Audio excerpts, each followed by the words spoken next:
In this video, I'll show you how to automatically send a Salesforce report using the built-in subscription feature so the right people receive updates on a schedule.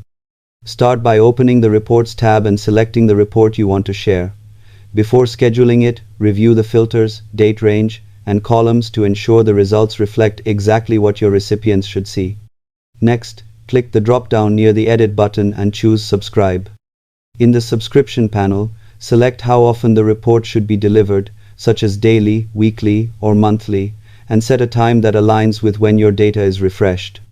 Add recipients carefully and confirm they have permission to access the report folder, since Salesforce typically sends the email with a link back to the live report. Depending on your org settings, you may also include an attachment. Once saved, Salesforce will automatically send the report on the schedule you defined. Subscribe for more practical Salesforce tutorials.